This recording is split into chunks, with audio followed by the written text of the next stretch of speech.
So thank you so much for inviting me here. I'm very excited to be here to talk to you at the Institute for the Future, which is a very Silicon Valley sounding name.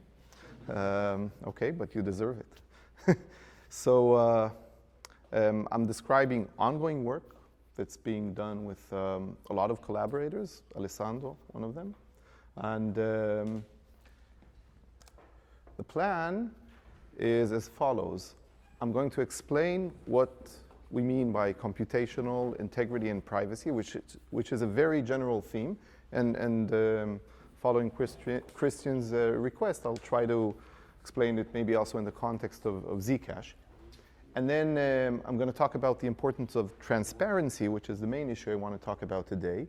I'm going to describe briefly a pair of two new transparent systems for computational integrity and privacy. And then, time permitting, we'll try to peek under the hood a little bit, if we have time, just a little bit, and see how these things work, okay?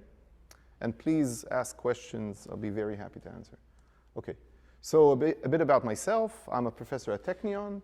I started doing completely theoretical computer science, which I think I saw this term first. I heard it from Vitalik Buterin, and I really like it.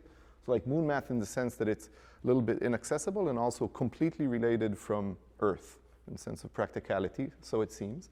But then about 10 years ago almost, I started noticing that the kind of stuff that we're doing, it may actually be a little bit efficient enough to try and implement it in practice, which is how I personally got started with this thing.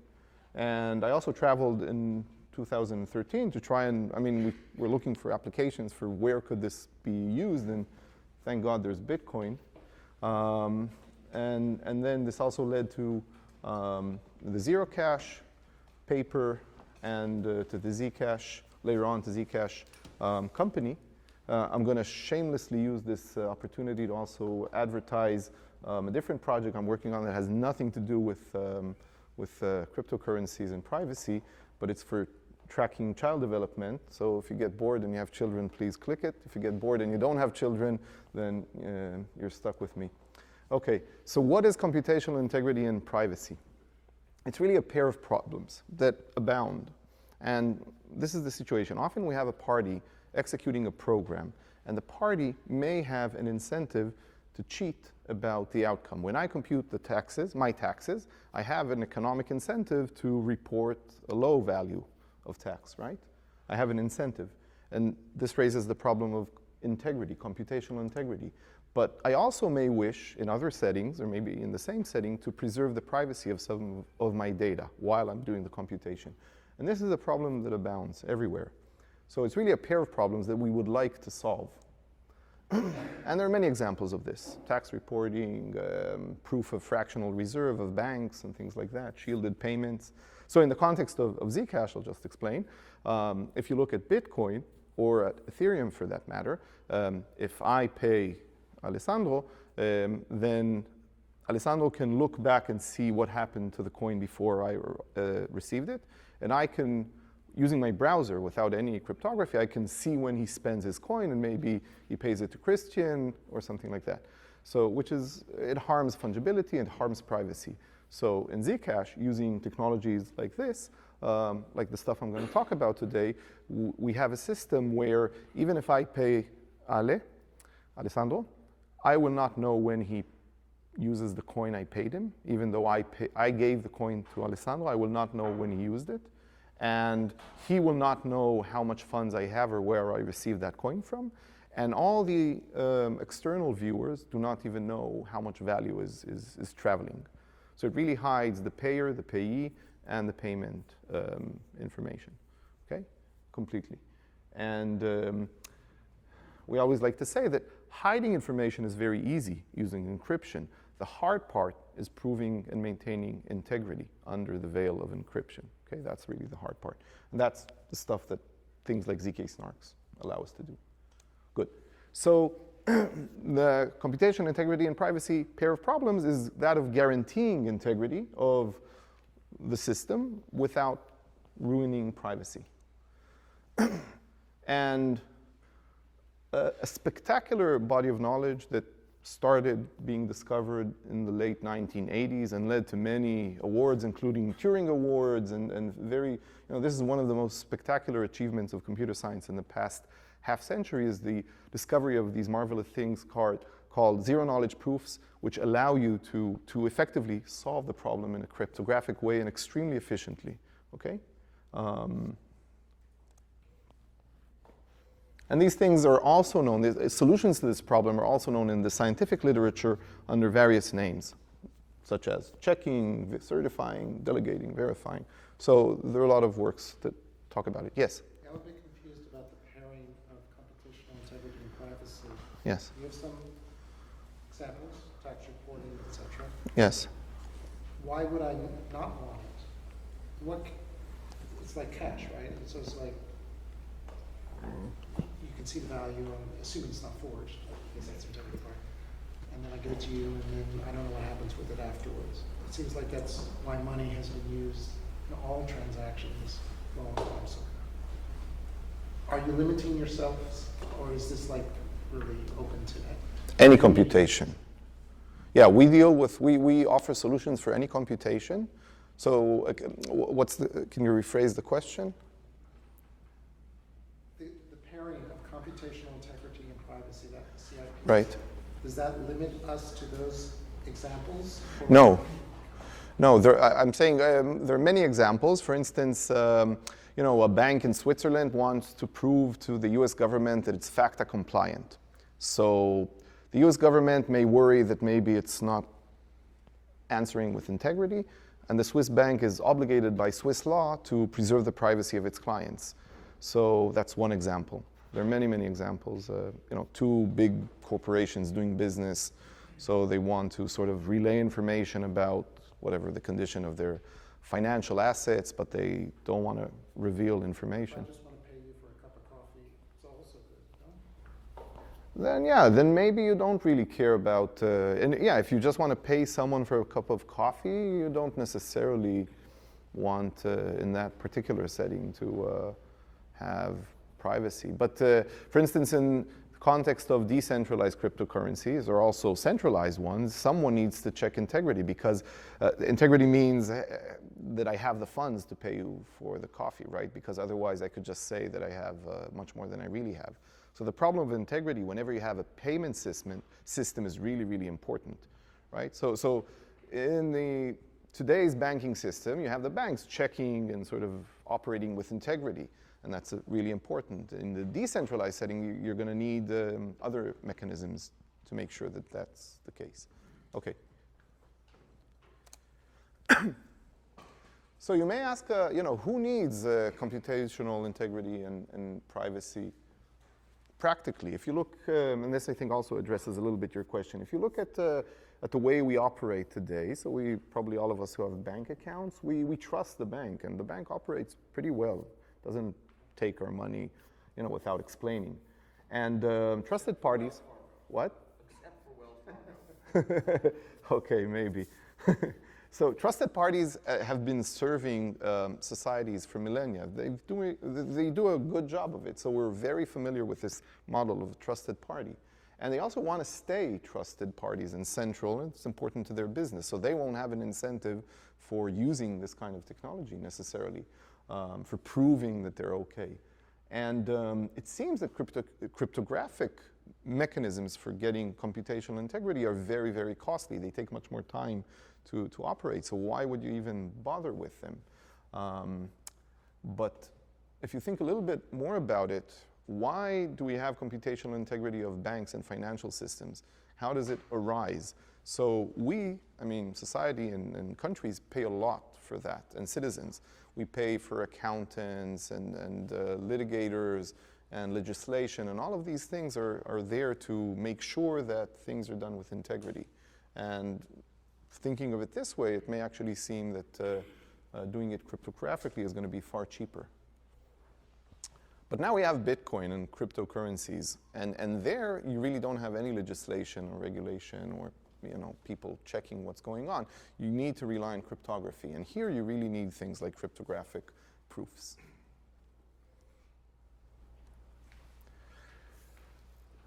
So as I said before, zero cache is perhaps maybe one of the first examples, or zcash, one of the first examples in the wild of use of general purpose, really strong cryptographic means for proving zero knowledge. And I'll describe later what kind of properties these kind of systems have. And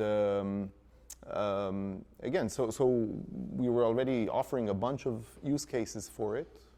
This was 4 years ago.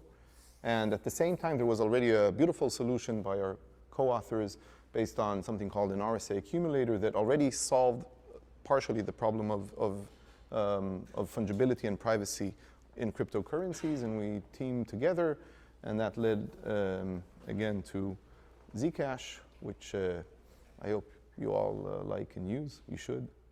Okay. So that's a little bit about motivation for computational integrity and privacy. Now I want to talk about transparency.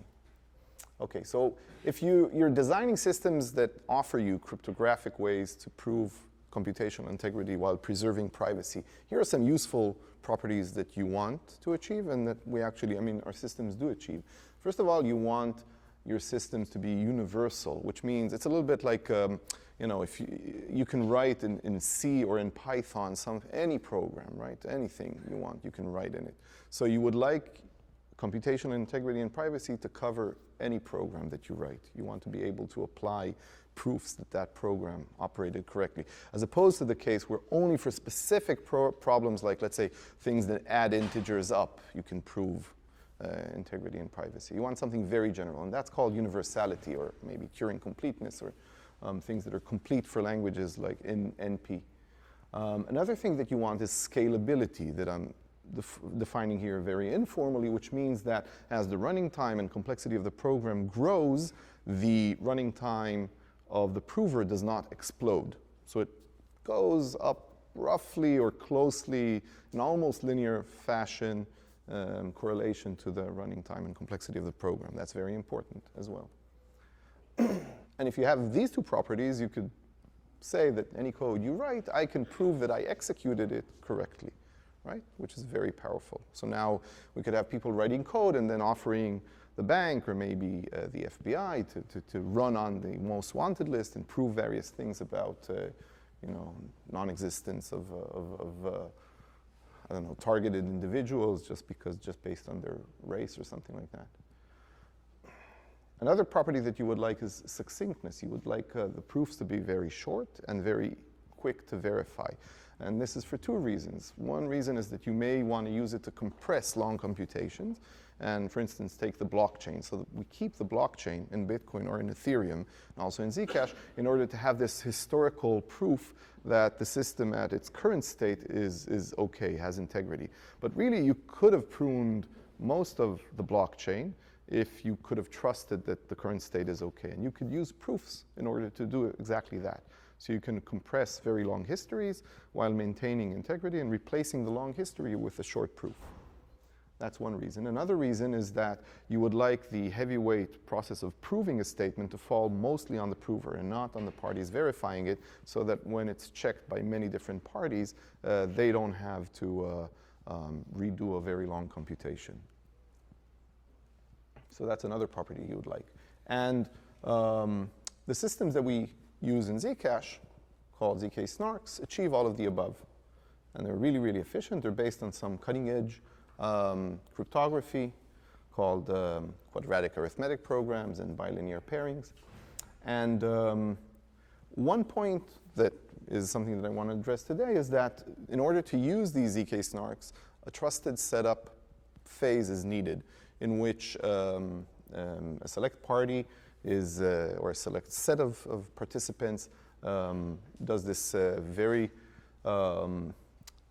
security important process that generates a key that is used by all users of the system.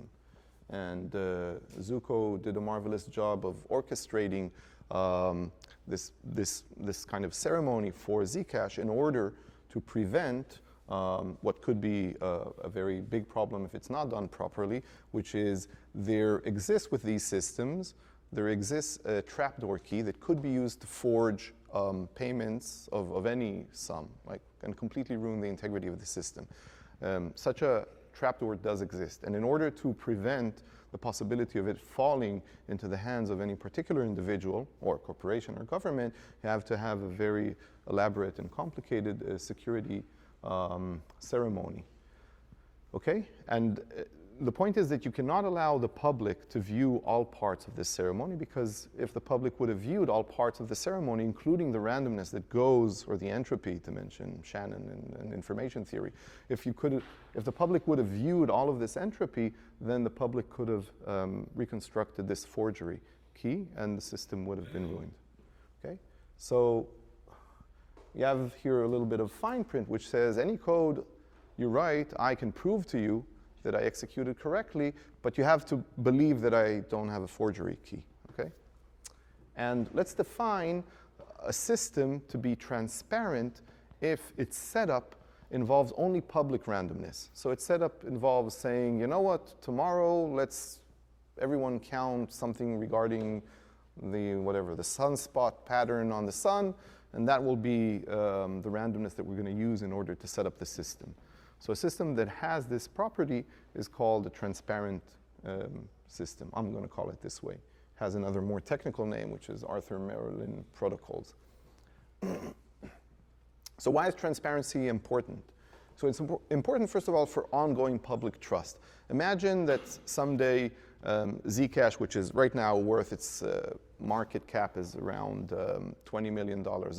Imagine that it grows to become, something that all the world uses, so its value is going to grow, whatever, times 100 or 1,000.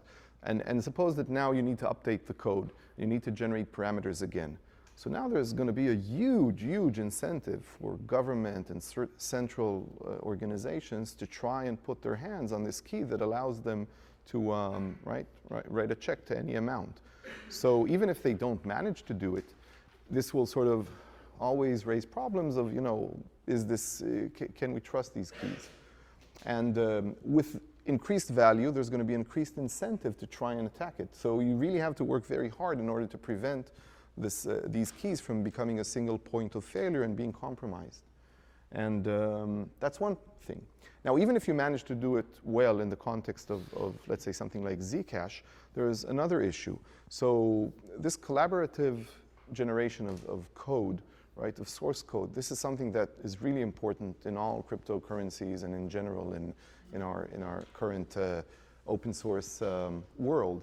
So you would like people to be able to generate code and then apply proofs to that code that they wrote. But now if you have a non-transparent system, you're going to have to start worrying about who generated those keys that everyone is using. So you would really want to have a transparent system in which people write code and then they offer it to others to run and prove various properties of their data.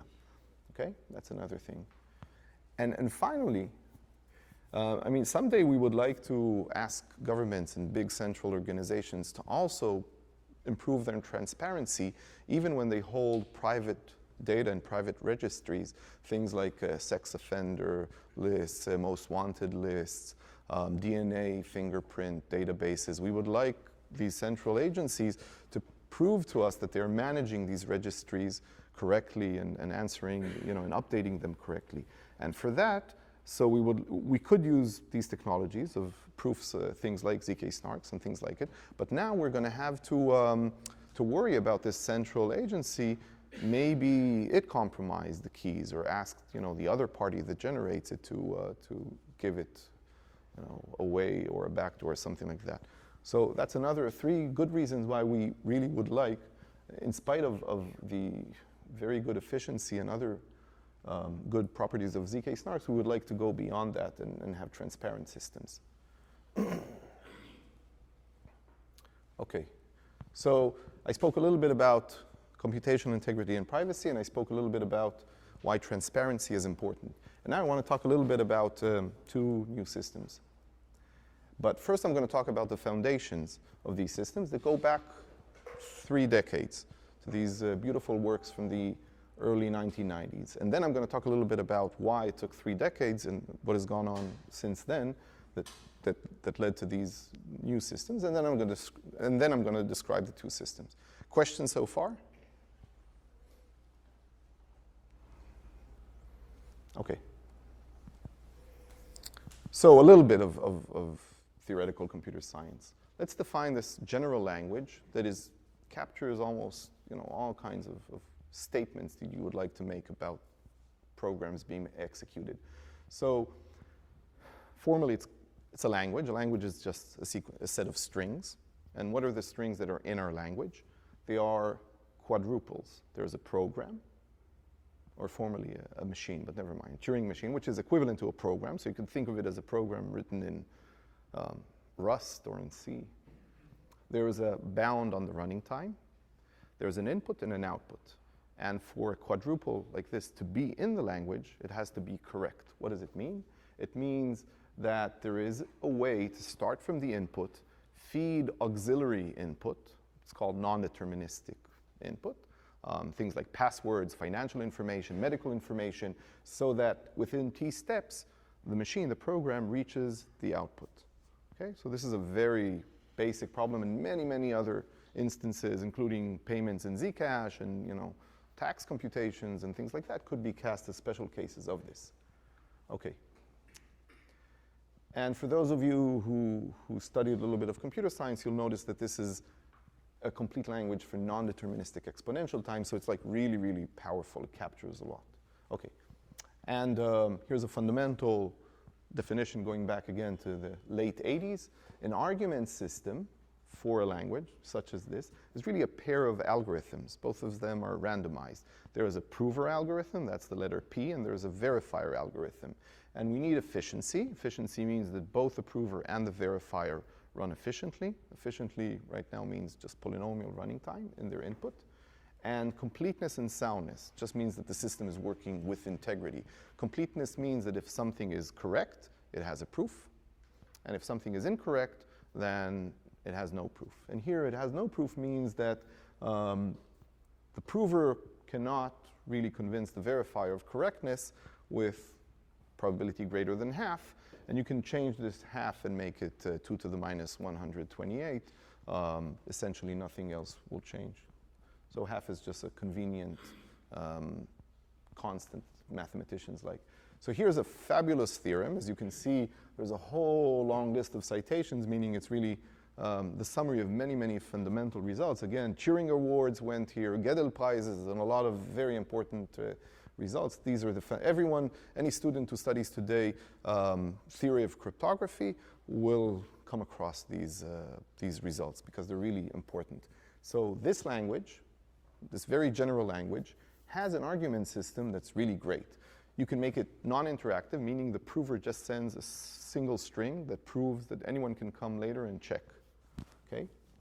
It's succinct, so the verifier running time, and hence also the proof length, is much smaller than the time needed to run the program, which sounds very counterintuitive, right? To check a statement, the verifier is running less time than it would have needed the prover to actually run the computation.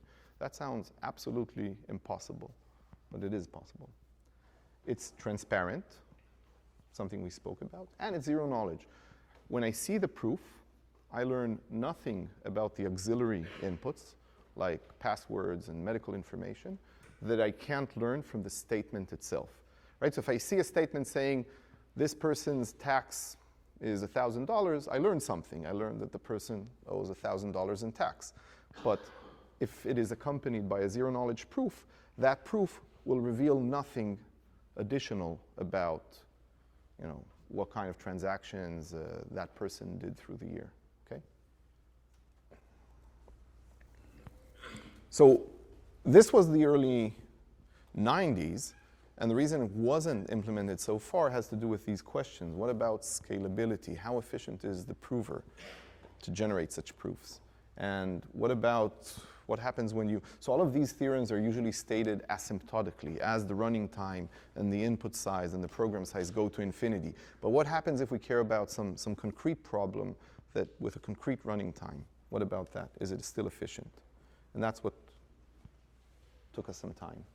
Okay, so this is the foundations of cryptography. And now let's talk a little bit about some recent progress, and most of it has to do with scalability.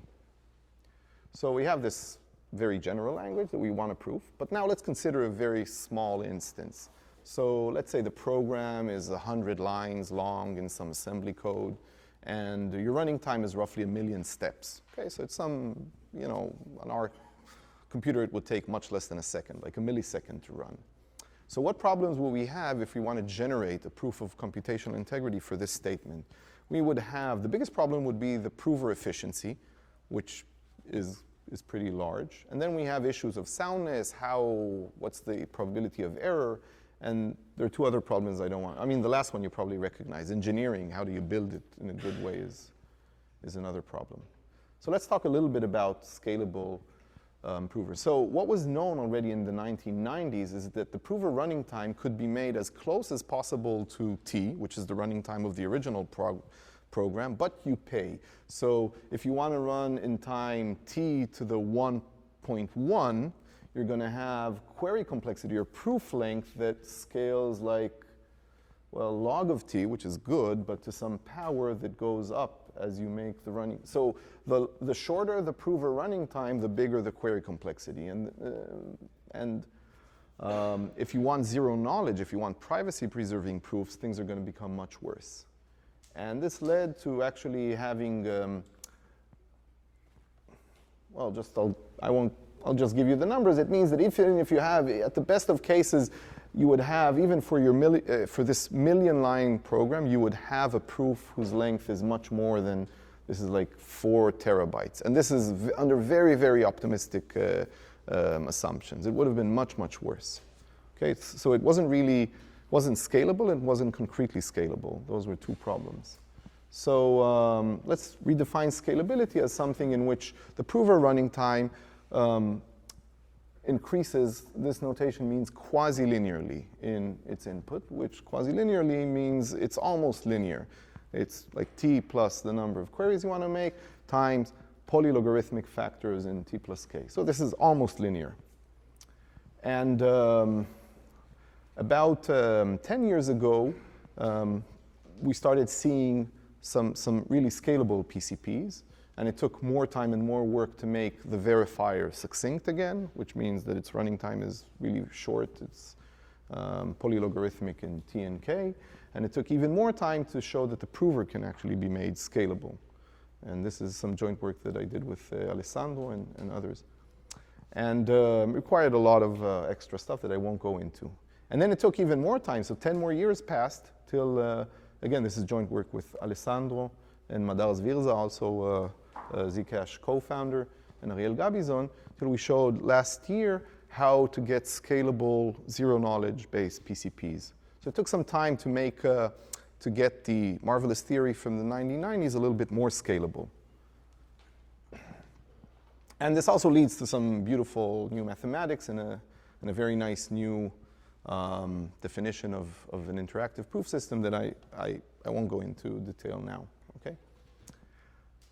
So I described a little bit the kind of progress that's been going on in the last decade. And now I want to describe the two systems. So one of it is called Psi. It also got accepted to Eurocrypt. It's going to be presented in Paris in May, I think. And it's joint work with 11 co-authors. It's universal, succinct, so it can be applied to any program. You get very short proofs. It's scalable, it's transparent, and it also is post-quantum secure, which is kind of nice. And then I want to talk also about this new system that adds privacy and is still quantum secure, post-quantum secure, and all these things. Okay? But given popularity of zk-SNARKs, so maybe one could call it a STARK, which is succinct, transparent argument of knowledge. So this is the symbol of House Stark from Game of Thrones. Okay. So I want to just compare it to, because it's not the only system out there. There are quite a bunch of beautiful systems that have been implemented that achieve various kinds of computational integrity and privacy, and I just want to show them and compare our work to those. So there's stuff called linear PCPs, there's multi-party computation in the head, There's interactive proofs based and a bunch of others. You can see, so plus in green means it's good, minus means it doesn't have this beneficial property, and yellow means it has it so-so. So psi achieves everything but for zero knowledge and privacy, and STARK achieves is the full green line here, okay? And you could also measure, so we're implementing these things, and you can measure running time, and here I'm comparing a few of the popular systems. So KOE is SNARKs, as in Zcash, and incrementally verifiable computation is a system where you reduce the key length and you sort of compose proofs in a very powerful way. And what happens is that, and here are the latest two works.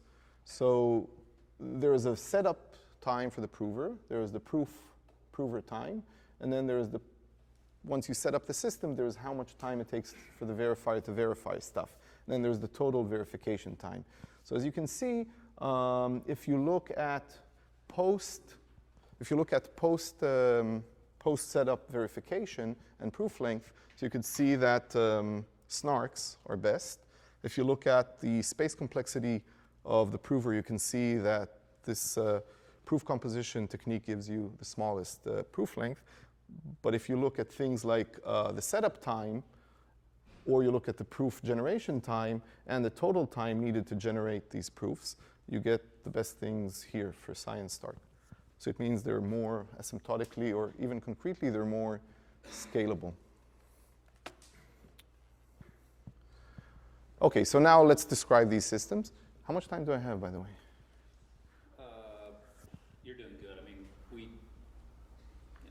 until people start to leave. No, I don't want to do that. Okay, I think I'll go for like 10 more minutes. Yeah, 15.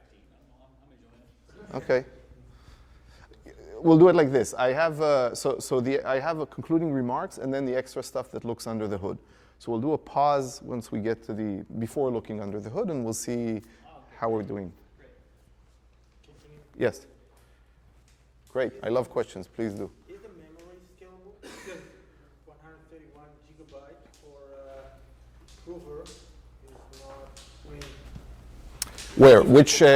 Well, yes and no. memory node, then What? If the time is scalable and the memory explodes exponentially, then Right. you get nothing, right? Right. We need both of them to be polynomial or let's say quadratic at most. Right. No, quadratic is, we're toasted with quadratic. You need it to be very close to linear. Yeah, so memory grows up at most linearly, which sounds good, but memory is actually the biggest bottleneck in these things. Thankfully, there are techniques, including some very beautiful work by Alessandro and other co-authors, not myself, that showed how to make memory sort of not constant but very small and not depending on the running time, or not as depending on the running time. And this is exactly an implementation of it. So that's why you see here, this actually would hold even if you run not for 2 to the 16 cycles, but for 2 to the 100 cycles. You would still get this running time. Just notice that the time to generate a proof is you pay in this respect. Yes? In other words, you need for 6 minutes 131 gigabyte to prove, and then in the other case you need 4.2 days to maintain 2.9 gigabytes Yes. per proof. Right. If you are dividing the efficiency, let's say, of these two numbers is by actually dividing the 4.2 by 6 and multiplying it by 2.9 divided by 131 to have a kind of relation per proof. Yeah, we. I mean, in the paper that describes this, we actually compute where, for instance, is the first place that you're better off using this than the other systems. I don't know if you remember. I forgot. I don't remember exactly the numbers, but you do have a point in the sense that that system there is actually describing a situation where you are most conservative with memory, right? And you can say, well, maybe I have this size computation, and for that size computation, then you realize, okay, and I have this much memory, and you try to do a hybrid between the two, So these are kind of taking extremal viewpoints to see what's how far the techniques take you. But in reality, if you were to apply to practical computations, you would probably try to combine both. Yeah, yeah. It looks like the SNARK is better in this respect by just doing this division with regard to the amount of memory that you need to be able to maintain a 6 minutes rate of proofs. So all of these works are very new. And I mean, I'm sure we'll see a lot of optimizations over the next years or decades. But I mean, here what's going on is basically you take a long computation, you chop it off, and for every small interval, you prove that you also check the previous interval. And you can, what Alessandro was saying, you can pick, if you have this much memory, you could say, so let me run the computation for a lot of steps, chop it there, and then I only have whatever, 2 chunks or 3 chunks. So, and there's a huge room for optimization and further study. So all of these things are going to go down, not just because of Moore's law and more computation, but also because of better science and better engineering. So these are like, each one is the first of its kind. So it's not surprising that it's still, even for 2 to the 16 cycles, which on a native computer would take much less than a millisecond, it's not surprising that now you pay quite a lot. These numbers are going to go down. Maybe another comment is that we're just theoreticians, playing with engineer hats on. So if at some point science involved here makes its way to people that know how to touch machines a little bit more carefully, or you start implementing things in hardware, you'll see. Yes. But you don't get too much scaling by applying efficient implementation. I mean, you can get a factor of 10, it's huge. It's not going to change how things are. Asymptotically, it's going to look something like this, but yeah. Other questions? I had a quick Yes. question. Is this, one of these numbers here, does that correspond to the size that might be on, say, the Zcash blockchain, for example? This communication complexity in there. I mean, Yeah, so if, I'll get later on to, let's say, the proof link, but if you would want to use it for a single Zcash transaction, as is right now done. So here you actually, Zcash shielded transactions actually do keep like, 300 bytes or this many bytes. And if you would just want to replace them with this, you would pay a huge price, right? This is like 1.2 megabyte, which is really bad for a single transaction. But I'll talk about it later. There may be, because of scalability here, you probably would like to compress, 1 million transactions and aggregate them and have one proof for them all. Okay. And it would still be pretty much the same proof length. Is there an intuitive reason for just the memory buildup? For what? For which one of them? For this one? Any of them. I mean, they all Yeah, there's a very good reason why memory. Okay, let me already say it. You have 2 to the 16 cycles. Great question. So you have 2 to the 16 cycles, and your worry with computational integrity is that maybe the prover is going to just flip 1 bit in. There are 2 to the 16 cycles. He's just going to flip 1 bit in one place. You have to fight that somehow. So to those of you from the Information Society, you know that what you really want here is an error-correcting code and an efficient one to sort of spread that single, to avoid the possibility of a malicious prover flipping a single bit. So you're going to use error-correcting codes. And we use in all of these systems, one uses error-correcting codes. And the error-correcting codes also need other properties. So you pretty much use Reed-Solomon codes or codes based on low-degree polynomials. And for these codes, you have these trade-offs that if you use an FFT, you're going to have very large space and very efficient running time. And if you want to reduce the space consumption, you potentially could, but it's going to blow up things horribly in terms of time. So essentially, you really need a lot of memory in order to generate these things. Okay. So let me give you a few numbers about these systems. So here's Psi. It's the first reduction of assembly code to a PCP, a probabilistically checkable proof, which is this other very famous influential result from the 1990s. And it uses a lot of the bells and whistles of PCPs. And I'm cheating a little bit because we're using something else called an interactive Oracle proof of proximity, which is a little bit more efficient. Okay, and this is, I mean, even though it just in the end is going to prove 2 to the 16 cycles of a machine, it's something that, jokingly, I say, you know, you could nominate it for an Ig Nobel Prize because it cost, you know, probably several million euros and 6.5 years of effort to prove via a 42 megabyte long proof that I'll show you what we prove is that you try to find a subset, the subset sum problem on a very small array and failed. So it's something that, again, the computation that we prove it for is actually something that's quite simple to do in practice.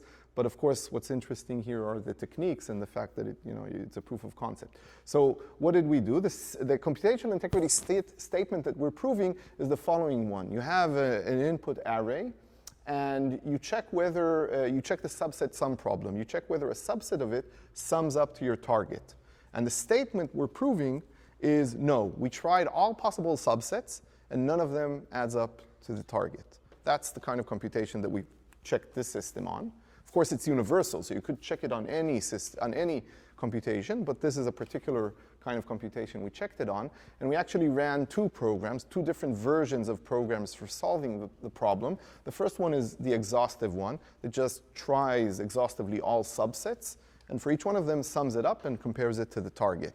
The other one does it more efficiently, so it sorts the two halves of the subset in increasing order, and then it's not hard to go with just one pointer on each one of them in increasing order and check whether they sum up to the target. The reason we did it 2 different ways is to sort of flex our muscles and show that we can even do it when we use a lot of memory, because the second program is quadratically more efficient in terms of running time, but it requires a lot of random access memory. And that's complicated to do in PCPs for reasons that I won't go into right now. So here are some numbers and running time. So on the left column, we have the prover resources. On the right side, we have the verifier resources. On the top, we have things related to running time. And on the bottom, we have things related to size. So for instance, I mean, it's all in logarithmic scales. So what's important to notice, double logarithmic scales, that and this is here the log of the array size. So notice that as you increase, you keep doubling the size of the array, so the problem becomes, each move to the left, to the right doubles the complexity of the problem. The verification time hardly moves up. It stays pretty much the same. Even if you would prove it something like on an array with 2 to the 50 elements, it would still take around less than half a second to check. Okay? On the other side, of course, the prover running time sort of scales pretty much almost linearly with so as you double the running time, the size of the problem here, you're also pretty much doubling the time to generate a proof. Yes? So far, you've talked a lot about the space and time efficiencies of this approach. But earlier at the very beginning of the talk, you also mentioned that one of the problems with zk-SNARKs was the fact that it needed a trusted setup. And this has no trusted setup. Yeah. So are you going to talk a little bit about what this does need? Like, does it need any kind of a setup, or does it just... No setup. Needs a random hash function. How does it manage to do that? That's the last part. I'll actually explain how it manages. So if those who will stay for the last part, I'll explain why you don't need any trusted setup. Yes? So why do we care about a symbolic number of cycles if you can embed a proof checker inside? Sorry, you can embed? So if you can embed something that checks the proof of your of one of these SCI things, why do we care about it? Isn't this bounded in terms of as the problem size? So this is for larger and larger arrays. Someone tells you, you know what? I checked an array, a subset sum problem of an array here with 2 to the 20 elements. So it's a harder problem to prove. You have to run over 2 to the 20 different subsets. So this is because of the memory or because of the very cycles? Just because of the input, right? Someone is claiming, I got an array, let's say with 100 elements, and I'm proving to you that no subset of this 100 size array, there are 2 to the 100 different possibilities, no subset sums up to the target. So you're going to need to run, unless we find some amazingly clever new algorithm, you're going to run something that's proportional to 2 to the 100. My impression, which may be mistaken, is what I know about SNARKs, is that you did pay a cost which was proportional to the size of your input, but down the no, also in SNARKs you pay at least linearly with the size of the computation. yes. So, but for instance, in zk-SNARKs, zk-SNARKs, we fixed the computation. We said, okay, here's the computation that we allow right now. So you really don't run it to infinity. You sort of stop it at a certain given circuit, and then everything is constant. Okay? But even in SNARK world, and in our papers, we also measure asymptotics, right? The asymptotic is the number of cycles, like not in size, just the cycles, linear. The number of cycles, as it grows, it sort of makes your computation longer, and that makes the prover running time, which is what is here, makes it longer. The proof size does not increase very much, and in SNARKs, for small numbers, it doesn't increase at all. Here, here the proof size increases. This is the proof length. It increases, but very, very slowly with the number of cycles. Okay? And this is the memory consumption, which you can see, again, grows very quickly for the prover side. Exponent 1, right? Well, sort of. It's very close to exponent 1, but probably it goes a little bit up. Yes. I mean, here you can even see that the running time is not quite linear on a logarithmic scale. It sort of goes. Okay. And now you can also compute things like the cutoff point. So when is it going to be more efficient for the verifier to use a proof like this rather than re-execute the program and check for himself? And you can see, because re-executing the program grows linearly on an exponential scale, on a logarithmic scale with the instance size. And we computed this for the first time for this program. Okay. So now I want to talk about Stark. It's important for me to say, so even though, so because I was asked this question before and people may ask it. So from the time we published the SNARKs for C paper and even had the code posted till Zcash launched, something like 3 years passed. So that's a good sort of time frame to, I hope it's just an upper bound, but it's a good time frame for, for the time from this paper is published till you may see it, actually in running in some environment, probably it's going to take, could take some time. It's okay. It's not coming anytime soon necessarily to any particular cryptocurrency, as much as we'd like it to. Okay. So this is the first implementation of succinct, universal, transparent, scalable, zero-knowledge proof system.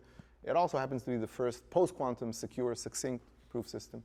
And it uses the recent scalable version of the zero-knowledge PCP that I mentioned earlier, along with some improvements like a new protocol for checking that words are close to Reed-Solomon code, a new reduction from the problem that you're computing on to an algebraic setting, and a better arithmetization of cryptographic primitives, in particular AES. Okay, so here's the statement that we're testing right now. It's one of a few statements that we're now testing. So the statement says something like this. Y, it's a data element, does not appear in some private blacklist. And the private blacklist, all you know about it is that it has a publicly posted hash commitment, right? So there's some hash commitment to a database. And you don't know anything about the database because it's held, let's say, by the government. But the government is saying, the data element Y doesn't belong to the database. If you want a concrete example, suppose this is the hash of the DNA, the forensic DNA fingerprint file, okay? And Y happens to be a hash of the chief of police fingerprint DNA. And the police is claiming, this guy's okay. We didn't find his DNA inside the forensic DNA database, right? So you would like in such cases, because maybe the chief of police is influencing the police to sort of delete a few entries, so you would like the police to sort of prove to you that it checked all entries of the forensic DNA database, compared it to the chief of police forensic DNA. You don't need to publish it. You can publish just this hash, so you preserve his privacy as well. And his fingerprint doesn't appear there at all, okay? And you want a proof for this. Yes? So what's stopping them from having like another database that they just don't talk about?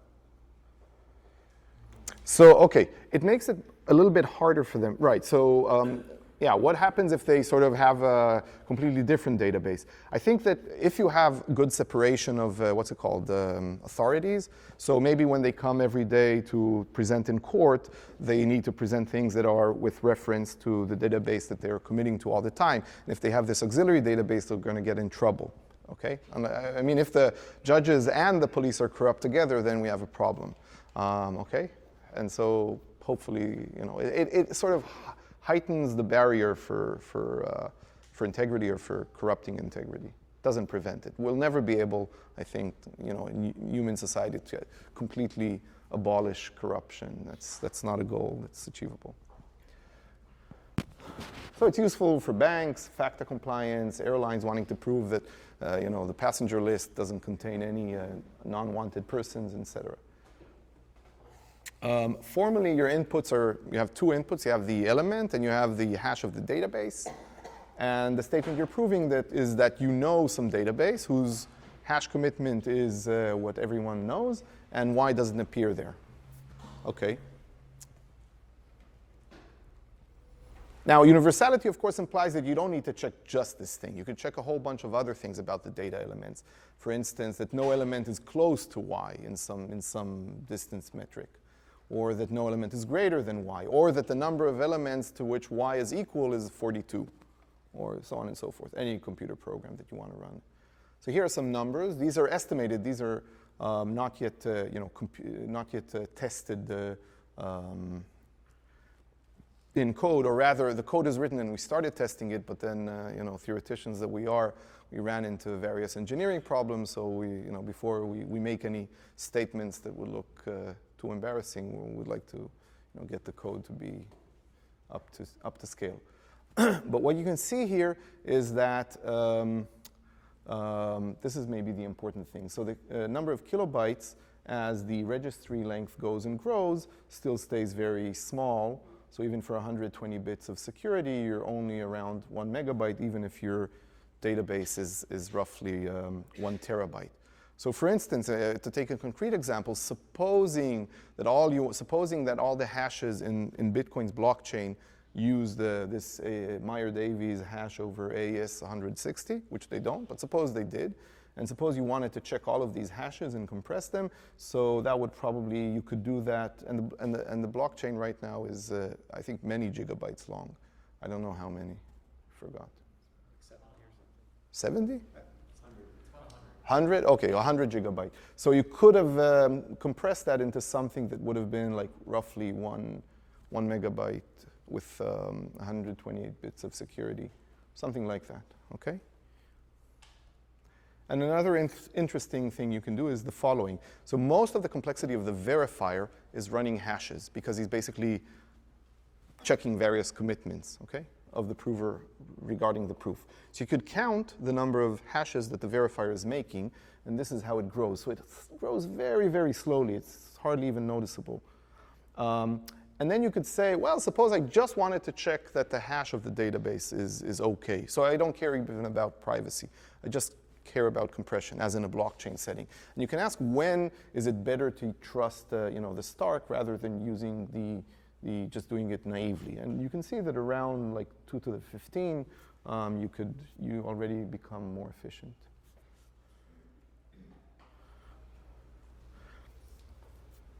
So again, this is just remembering the comparison between Starks and the previous thing. Again, this line is what is used right now in Zcash. So I just want to compare the two. So the main advantages of the Starks over SNARKs are the transparency and the scalability, right? So if you have very long computations, this is a little bit more efficient. Again, both of them are not optimized, so I'm not, But I should say that again, theoretically, STARKs should be more efficient than SNARKs because in each one of them you pay roughly one cryptographic operation per cycle or per wire in a circuit. But the cryptographic operation that you use in a STARK is lighter. It's basically one hash. And in a SNARK, you use one elliptic curve exponentiation. So it should be, at least theoretically, that STARKs should be more efficient and scalable than SNARKs. But the main advantage, of course, of SNARK over STARK is shorter proofs, which means that if you want to use them for individual transactions today in the blockchain, you're better off using SNARKs. But if you already want to use a STARK for proof length, you better aggregate. So what does it mean to aggregate? Users can post their transactions, and then a transaction aggregator will take a whole bunch of them and aggregate them together and provide one proof for all of them. And it could like broadcast the UTXO diff set. So UTXO is the set of unspent transactions in Bitcoin or in other cryptocurrencies. And really for standard users, all you care about is what is the current UTXO set. That's what's unspent and is usable. So you could have, like in Git, you could have some sort of diff file saying here's how you need to modify it and a proof that this modification is correct. Okay? And such an aggregation would improve scalability and reduce bandwidth problems. And the nice thing is that just like today we trust miners who do very strong, very hard computations, and the reason we trust them is because we can verify the correctness of their computation. So we could rely on aggregators in the same way. There's no trust assumption here. We trust the proofs, not the computation of the aggregators. Yes? Can the aggregator de-anonymize the people who are sending the transactions to it? Not necessarily, depending on what kind of computation, how things are set up. You could just say, I ran a verifier on it, or you could have some other mechanism. Or you could say that maybe to scale things up, you could say, well, you know, everyone works with their local aggregator. It's a little bit like working with a bank, and I don't care so much if, you know, this trusted, I trust the aggregator, so maybe I'll send them the data. How hard is it to be an aggregator? Well, this is completely, you know, we haven't even thought about it. No, I mean, I'm just saying, by universality, this is possible. No, I'm not saying that this is something that we're checking right now. You choose the prover. I think Eli's point is like the verifier would be fine. Just running the prover, you might need a supercomputer or like something like that. Yeah. You would probably need to redesign like the way you generate proofs in the systems to be sort of friendly for the prover. Yes. So what I'm saying is if for a prover you need to be a supercomputer, then you're back to the trusted third party situation. And if the No, you're not. It's like a super miner today. So we all trust the Bitcoin mining. Why? Because we can count the number of zeros in a hash and we can see that things are okay. So to check that an aggregator operated correctly, you don't need to be a supercomputer and you don't need to trust the aggregator. Okay. So can they or can they not de-anonymize the people who are sending them transactions? Universality means that you can have them not de-anonymizing. It would probably, I didn't think about either way, it would probably mean that these provers would work much harder because they would need to certify that they verified an anonymous transaction, which is more costly than saying I got the direct inputs for a transaction and I checked it. So you could, we didn't try any of the numbers, not for this and not for that. So I'm just making sort of a theoretical claim that you could do this. And you know, if we were to try and think how to do this particular thing, I think you can make it efficient, and maybe even without losing too much anonymity. But again, this is not something that. In particular, you can aggregate zero-cash transactions. There is nothing to de-anonymize. You would just aggregate away all the SNARKs in, I don't know, millions zero-cash transactions. But then your prover needs to show that he checked zero-cash SNARKs. This goes back to the prover will probably work harder, but I think the kind of de-anonymization, it seems to be, I think it's orthogonal, right? So the question is, what's the computation you're doing? For Bitcoin, it might be simpler because it's just a signature verification. For zero cash, it might be harder because there's a few pairings you need to run kind of underneath the prover. Okay. Yeah. Okay. So as I said, you know, 2-3 years. Okay. So. Which planet? What? Which planet are the years, solar years? Right. Exactly. Okay. So now I have concluding remarks, and then I have a peek under the hood. So how do you suggest And then I have the concluding remarks again. So should I just jump and go under the hood a little bit, or allow people to? I'm guessing that people want at least a flavor of the under the hood. You want to be able to, if you're looking at the new hot rod engine car, Okay. you just want to see Okay. all the glory details under there, at least to get a peek. Okay. So you at least want to peek at the details. Okay. So, here's what I'm going to do. I'm just going to explain why you don't really need that much trust, or how can transparency even be here. Okay, and I won't go into our own particular work because that's too technical, but I'll say how it can be. And this goes back to these fundamental works that said that you can solve the problem in a transparent way that's zero knowledge. And again, this is work that was known in the 1990s. Okay, so how was this thing, or how are such proofs constructed? So there's this amazing theorem called the PCP theorem, the probabilistically checkable proof theorem. By the way, it also had this name, transparent proof, as an additional name. So transparency, I think, also relates nicely to some early works on PCPs. And in this model, really, it's even simpler. What the prover does is it writes down a proof, which is just a string of bits, and leaves the room forever. And then after the prover leaves the room and leaves the verifier with the proof, the verifier comes, tosses some coins, and reads 3 bits. And based on that, makes his decision. Okay? That's the model. And transparency is immediate here. The PCP theorem was proved without any crypto assumptions at all, period. It just so happened that if the statement is correct, again, in the 90s, this was already proved, amazing result, amazing proofs, that this works. If a prover writes down the proof, leaves the room, and the verifier tosses coin and checks a bunch of bits, a very small number of bits, the verifier will be able to detect correctly between truisms and falsities, period. Okay? So there's a lot of magic that goes in here, but it's completely transparent, okay? There's no setup, nothing, okay? And it's proven, no cryptographic assumptions. So now the only problem and the only need for cryptography is because of this thing. How can we have this? I mean, how does this actually work? The prover ran the computation, the verifier sits somewhere else. How exactly does it come about that the prover gives the verifier the ability to read a small number of bits without changing it, right? So if you think about it a little bit, there are 2 options. Either the prover sends over the whole proof, and the proof, by the way, is longer than the computation, and then the poor verifier really is not succinct, and a lot of bad things happen.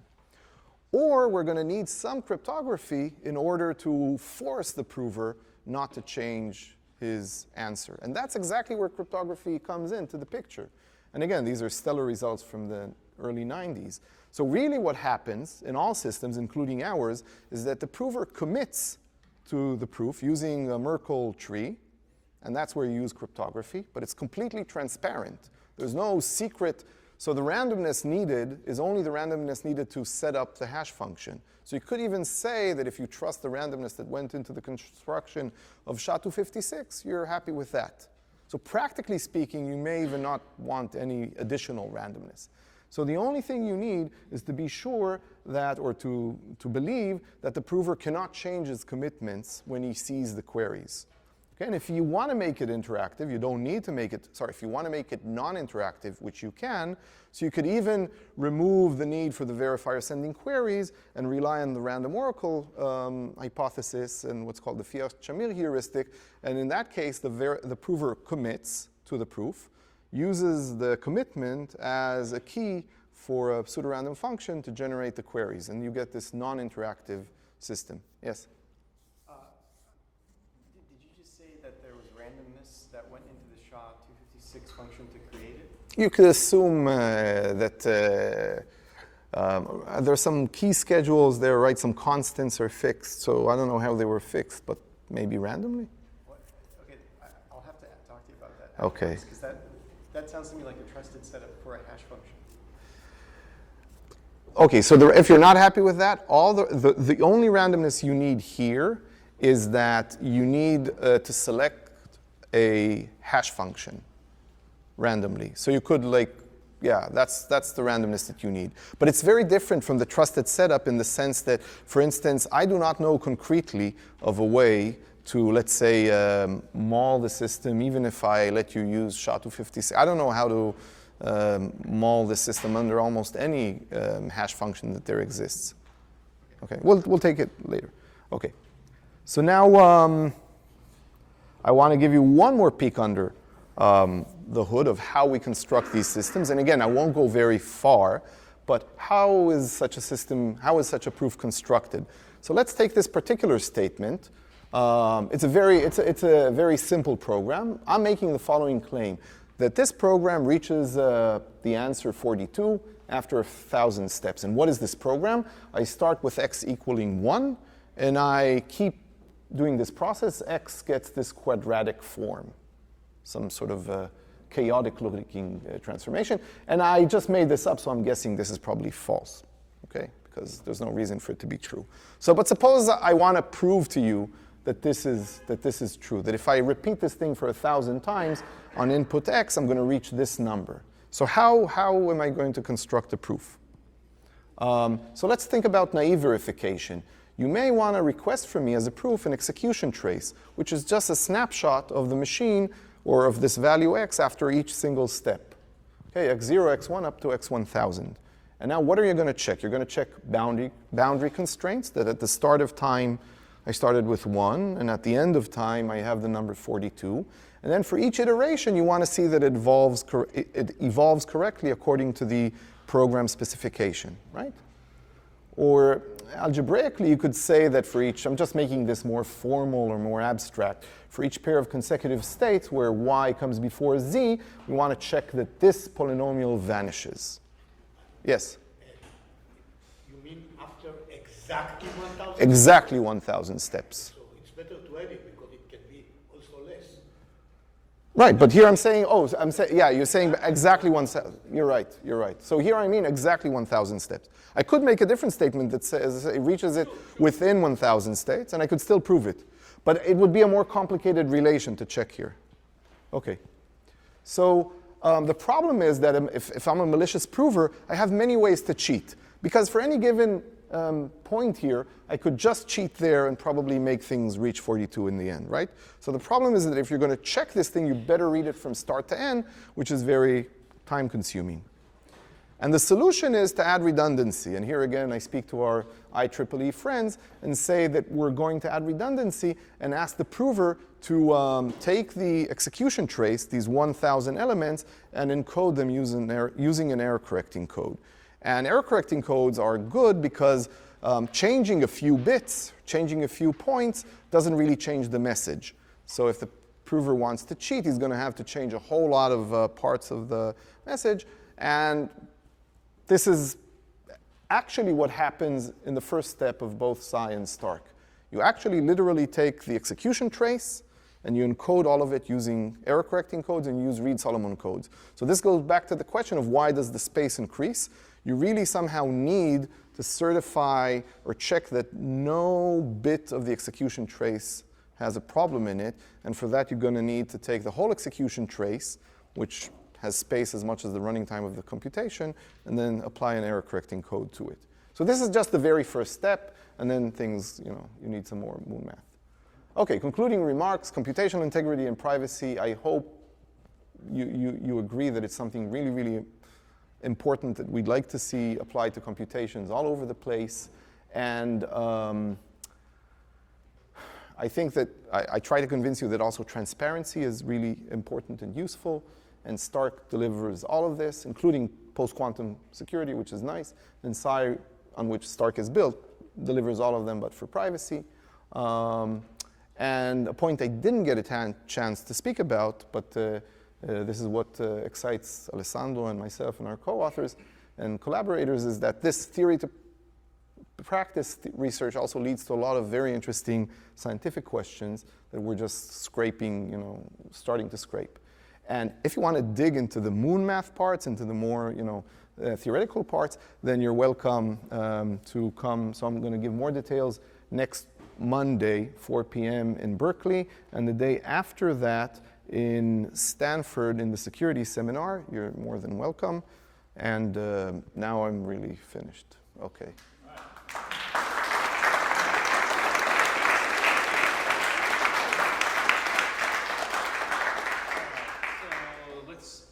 Hopefully you have a few minutes for a Q&A here. I'm fine. Let's see what questions we have. Yes. So this post-quantum means that you will get rid of RSA and elliptic curves? I mean, there's still, this doesn't use any RSA or any elliptic curves. It just uses hash function. But it doesn't, you still want to use them, as long as we don't have quantum computers, you probably want to use them for many other good things, like SNARKs, but not just. Yes? When you talked about SNARK, you mentioned that the only randomness involved is in the choice of the hash function. Yes. But I believe there are only like a dozen of good known hash functions, so how would be the choice of the hash function like so random? Because I think, maybe I'm wrong, but that hash function itself, it's not really related to randomness. And maybe you were mentioning pseudorandom function, which is something else. I don't know.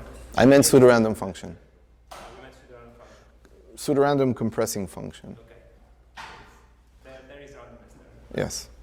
Well, for selecting, so, you want to select, you want to fix a pseudorandom compressing function. So maybe I can. Yeah, you can help me here. So, from a theoretical perspective, in some sense, SHA-256 does contain randomness, because if it didn't, then someone might just happen to be born with, in their head, a collision for SHA-256. That would be bad. Now, no one actually knows collisions, right? And that's because, there's this difference between uniform and non-uniform models, but from a heuristic perspective,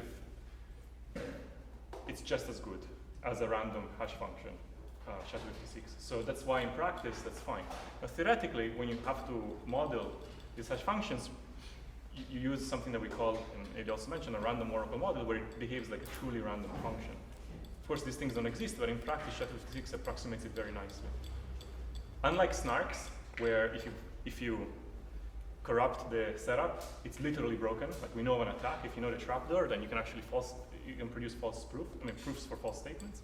Here, even though we know that SHA-256 for sure it's not a random oracle, we have no idea how to break this, and probably it's like intractable to break these systems, because SHA-256 is still continues to be very, very good approximation to a random oracle model from a heuristic perspective. Hope it helps. Yeah. Yes? You always talk about a single prover, and I wonder if we would have, what would happen if we would have multiple provers? Is this something, this is something I was hinting in previous conversations, but is this something that we could parallelize in multiple provers? There are two interpretations. Do you mean secure multi-party computation, or no? Just you want to parallelize the... Same setting. You have these two parties, the verifier and the prover, but instead of having one prover, you have multiple provers that might help proving the same exact state. So parallelization helps here in various points to a certain degree. The biggest bottleneck theoretically, and also I think what we see always in these engineering things, is the FFT. And FFT is sort of parallelizable, but also requires pretty large communication. There are ways to sort of break it up very quickly, and there are various trade-offs. You could, if you know your number of provers or computers, you could use that a little bit. But so like yes and no. Parallelization definitely helps. A lot of this is very parallelizable, but it still requires large communication at certain points because of this FFT thing. FFT meaning fast Fourier? Fast Fourier transform. And here, fast Fourier transform, not as in the signal processing over the complex fields, but the algorithm behaves exactly in this,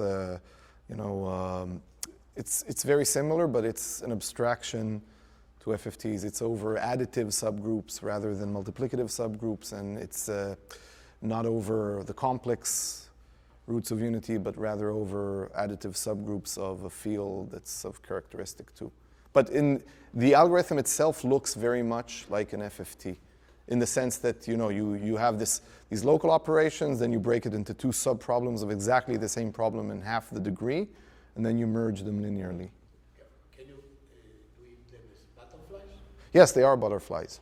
They are butterflies. Yes? So do you see a pathway to shorter proofs? Or What? do you see a pathway to having shorter proofs? Or will that require a completely different technique? No, so we already know of various pathways to shorter proofs. For instance, this method of bootstrapping of Ale and his co-authors that I mentioned earlier, where you break a proof into small chunks and you prove incrementally each one after the other. There are already various techniques that we know theoretically work. I'd say one meta technique. But I'm sure there's going to be more. Are you talking about aggregation here? Sorry? You're talking about aggregation here. So about? Are you talking about aggregation here? aggregation? Like you were mentioning aggregating proofs earlier. No, not aggregating proofs I said aggregating transactions. So yeah, no. Now I'm answering the question of can you make shorter proofs? The eventual sort of proof length. Yeah, those are going to come down undoubtedly. Like this 1.2 doesn't even match. There's a discrepancy between the 1.2 and what theory predicts. Theory says it should be like around half of that, or maybe even less. Yeah, that's going to come down. I don't know if it's going to come down to SNARK like 300 bytes, but it's definitely going to come down below 1.2 megabytes. Yeah, that's for sure. And the other thing is, with SNARKs, the fact that the size of the proof is constant means that you can do the recursive SNARK trick. Sorry? With SNARKs, you can do the recursive SNARK trick. Yes. But can you do this trick as efficiently if your proof size is variable? Two things. You can do it as efficiently, asymptotically, theoretically, and even with SNARKs, it's not that the proof size is constant as the circuit size grows to infinity. That cannot be the case, because proof size must also always be at least logarithmically in the time that the prover runs. Otherwise, the prover can forget about the computation and just try all possible strings and find a proof that convinces the verifier. So even in SNARK world, ultimately, as running time of the computation goes to infinity, so does the proof length. And both of them grow up logarithmically. Nothing is constant when you... Everything is constant if you're talking practically, all the universe is O of 1, and none of these systems is constant if you let the running time go to infinity. And they both behave in the same way, logarithmically. So if you have a circuit that's a SNARK prover, Yes. and you assume a hash commitment to a state of the memory, an instruction, an assembly instruction, Yes. and the previous proof that you got Yes. to get there back into the program, you should be able to produce a proof of that. Right. And that proof is Right, but suppose you're using SHA-256, and your SNARK is 300 bytes long. And suppose the computation runs for 2 to the power of 300 bytes. That's a computation. So now the prover would say, you know what, forget it, forget what the computation does. I'm just going to look at the verifier. It's going to read 300 bytes. I have time 2 to the 300 bytes. I'm just going to try all strings and find something that satisfies him, and he will. So that's what I mean. So as proving time goes to infinity, proof size must be, in all of these probabilistic systems, must grow at least logarithmically in running time, and in all these systems, asymptotically it does. Yes?